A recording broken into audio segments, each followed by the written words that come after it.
Hi everyone. In this short video, me and my colleagues will talk about single-sex schooling.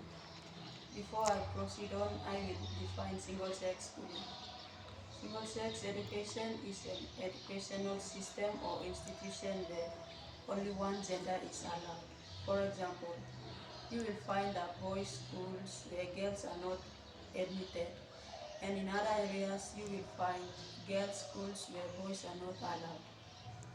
Some educational institutions have both boys and girls schools, but in different locations. The motive is to create a comfortable learning environment for both the children and teachers. According to the topic, me and my colleagues carried out a small survey within a UG campus on advantages and disadvantages of single-sex schooling. From the survey, we have found out the advantages and disadvantages of single-sex schooling as follows. Number one, tailored learning approaches. Single-sex schooling tailor their teaching methods to suit the learning styles and interests that may be more prevalent in boys or girls. For example, curriculum design. In, in an all-girls schools, the curriculum might emphasize collaborative projects in STEM, science, technology, engineering, and mathematics, subjects to encourage more participation and reduce stereotypes. The school could implement hands-on experiments that allows girls to explore science topics in a supportive environment and building confidence and interest. Advantages number two, reduction of distraction. In single-sex environment, students may feel less distracted by the opposite sex, which can lead to a more focused learning atmosphere. For example, classroom environment. In a single-sex school, teachers might observe that students feel more comfortable participating in class discussions. For instance, girls in a single-sex environment might be less concise and willing to raise their hands, leading to increased engagement and reduced distractions related to social dynamics that could occur in co-educational setting. Number three, encouragement of participation. In single-sex environments, students may be more likely to participate in class discussions and activities without the presence of the opposite sex, particularly in subjects where gender stereotypes prevails. Number four, boosted confidence. Single-sex schools can provide an environment where students feel more confident expressing themselves and taking on leadership roles without a pressure of gender expectation.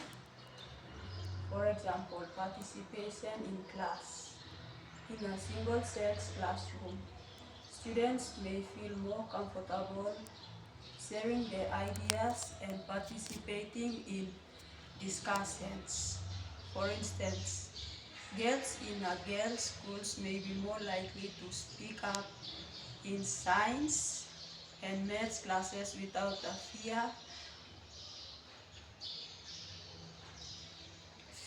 of judgment from male peers, leading to greater self-assurance in their abilities and a stronger belief in the capacity to excel in traditionally male-dominated subjects. Number five, customized extracurricular programs.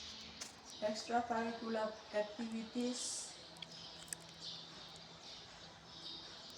can be designed specifically for one sex, allowing for tailored sports, clubs, and other activities that might engage the students more effectively.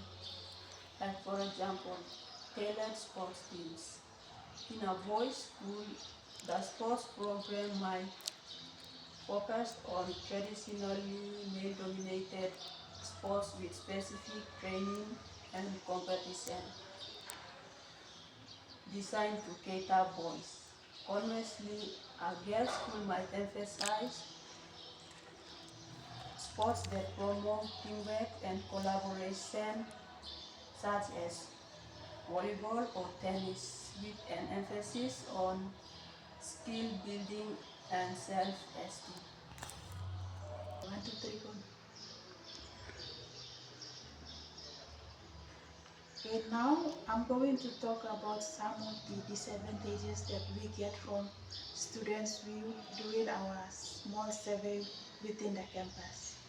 Number one, single-sex schooling hinder the development of social skills which are necessary to interact with the opposite sex, which single-sex schooling limits their social development. Number two, single-sex schooling reinforces gender separation, where single-sex schooling mostly separate students by their sex. Single-sex schooling by doing that, single-sex schooling have limited their exposure to diverse perspectives. For example, like in a workplace, after completing their studies, they will feel uncomfortable to interact with their co-workers from the opposite sex. Number three, single-sex schooling hinder potential for equality, where fundings and resources may differ between boys and girls' school, and that leads to inequalities that affect the quality of education. Number four, single-sex schooling has limited student choices, where most of the students in single-sex schooling missed out on activities and interests that are offered in co-educational education or both boys and girls school environment.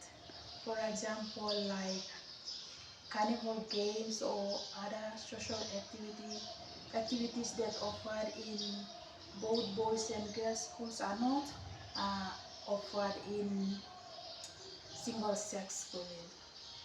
Number five, single-sex schooling does not lead to proper conclusion. Therefore, there is no significant benefit to single-sex schooling. To conclude, by going through students' view about single-sex schooling, we have found out that effectiveness of single-sex schooling can depend heavily on you as an individual student, and the quality of institution involved in.